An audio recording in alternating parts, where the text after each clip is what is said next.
Buen día, profe. En este video presentamos un convertidor corriente alterna a corriente alterna en el que inicialmente tenemos un transformador configurado como reductor. El voltaje de entrada es de 170 voltios y el de salida son 13 voltios.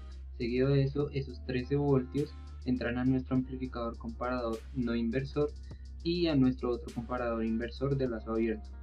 Luego conectamos la señal resultante del nodo de los amplificadores anteriores a la base del transistor NPN, que a su vez está conectado en paralelo a un condensador y una resistencia junto con un amplificador operacional configurado como integrador inversor de lazo cerrado, y por último tenemos otro comparador inversor de lazo abierto que nos dará nuestra señal PWM. Lo siguiente que haremos será verificar que las señales con las que vamos a trabajar son correctas. Aquí podemos observar la señal que se presenta en el amplificador configurado como integrador. Como podemos observar, la señal es correcta, ya que cuando realizamos el cálculo de nuestro periodo obtenemos 8.3 milisegundos, y cuando calculamos de forma gráfica apoyándonos en los cursores puestos sobre nuestra señal, vemos que coinciden. Restamos el tiempo final del ciclo, que corresponde a 4.3 milisegundos, con el tiempo inicial del ciclo, menos 4 milisegundos, y obtenemos los 8.3 milisegundos.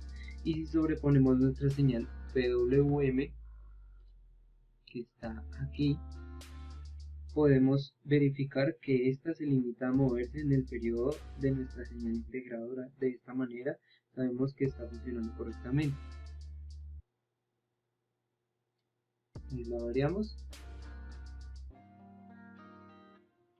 y se mantiene en 10 minutos.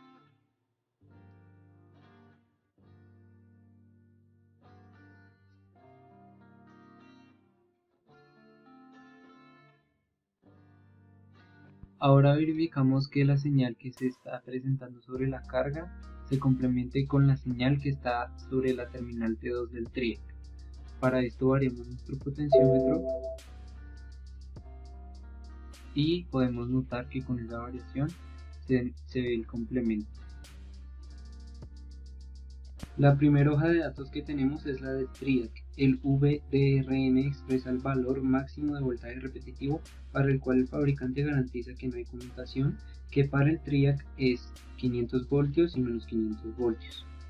La intensidad directa eficaz, la ITRMS, y la ITSM, que es la corriente máxima que puede soportar el tristor durante cierto periodo de tiempo, son iguales para ambas y tienen un valor de 4 amperes. Finalmente tenemos la hoja de datos del MOC, en la que nos indica que el emisor soporta un voltaje máximo de 1.5 voltios y una corriente inversa máxima de 100 microamperios. Para el detector mantiene su estado de bloqueo hasta que llega a los 100 nanoamperios y soporta 3 voltios pico en directo.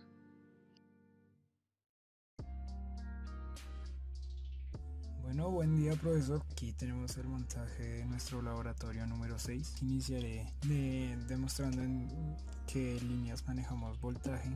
Entonces, en esta línea de acá manejamos el voltaje menos 12 voltios, en la de acá manejamos 12 voltios positivos y en esta de acá manejamos el tierra. Hice aquí esta fuente en donde demuestro de dónde saco los menos 12 y más 12 voltios. Y aquí tenemos lo que sería pues nuestra fuente inicial con el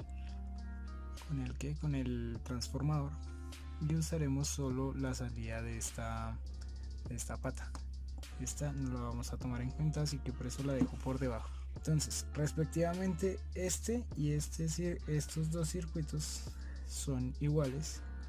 Sus salidas son finalmente ya los diodos. Entonces la salida entre los dos diodos se la vamos a conectar a la base de nuestro transistor, que aquí no se ve por el condensador, pero si lo corremos ahí se ve. Tenemos emisor, base y colector. Tenemos de centrales, base. Entonces conectamos nuestro condensador y una resistencia en paralelo en las respectivas patas que tenemos el colector y el emisor.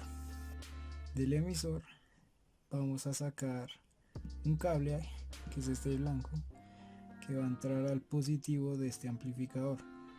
Otra cosa que no mencioné es que los amplificadores los tengo conectados como un LM741.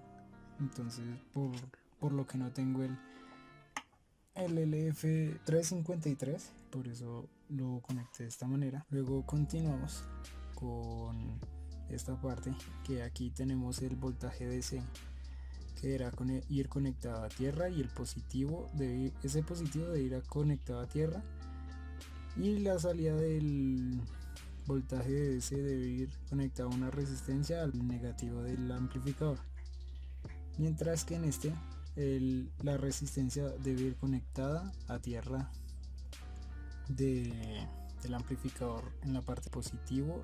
Pasamos otra vez al cuarto amplificador, donde sacamos pues la salida que da el emisor aquí en el positivo, y en el negativo haremos uso de este potenciómetro, cual acá no sé si se puede apreciar, lo tenemos conectado de esta manera. Entonces la resistencia lo tenemos en ground, en tierra, y este papelito acá significan los 12 voltios que le tienen que llegar al potenciómetro. Con esto ya podremos variar la potencia en nuestro circuito. Ya dicho lo del potenciómetro de este amplificador, tendremos la salida a la que va a ir conectada esta resistencia. Aquí dibujé este MOC, el cual está conectado esta patica en tierra, y esta pues obviamente a la resistencia. Entonces la pata izquierda de este MOC debe ir conectada a esta resistencia, que no sé si se logra apreciar. Quitamos esto, ahí se logra apreciar, y lo volvemos a conectar. Bueno, aquí tenemos nuestro triac, el cual las patas son respectivamente G, A1 y A2. Continuando con lo del triac, tenemos que este es nuestro G, o sea la pata de la izquierda sería nuestro G, la del medio sería la A2 y la de la derecha sería el A1. Entonces con esto ya tendríamos que la salida que necesitamos acá conectar en paralelo con la otra fuente sería la de la A1, entonces sería esta pata. Ok, entonces la salida del A2 la conectamos con una resistencia aquí a la fuente, y de la patica de la A1 sacamos un cable y lo conectamos en paralelo con la fuente. Finalmente procedemos a hacer la conexión de nuestro osciloscopio. Conectamos la primera sonda en el positivo de nuestro amplificador y la segunda sonda en la salida del mismo amplificador. Con esto ya podremos ver la señal que se nos modifica cuando movemos nuestro potenciómetro, y podemos observar que son las mismas señales que se obtienen en la simulación. Como lo pudimos evidenciar en la tutoría, los dispositivos que tenemos en esta simulación no permiten la visualización del semiciclo negativo, por lo que hicimos el análisis con los valores que estaban en esa sección. De acuerdo a investigaciones autónomas, el MOC, o más conocido por algunos como optoacoplador, varía su velocidad de conmutación dependiendo del fabricante y del dispositivo que se emplee como detector, ya que cuando trabajamos con corriente alterna se emplean dispositivos como el SCR o el TRIAC, ya que estos son más sensibles a la luz.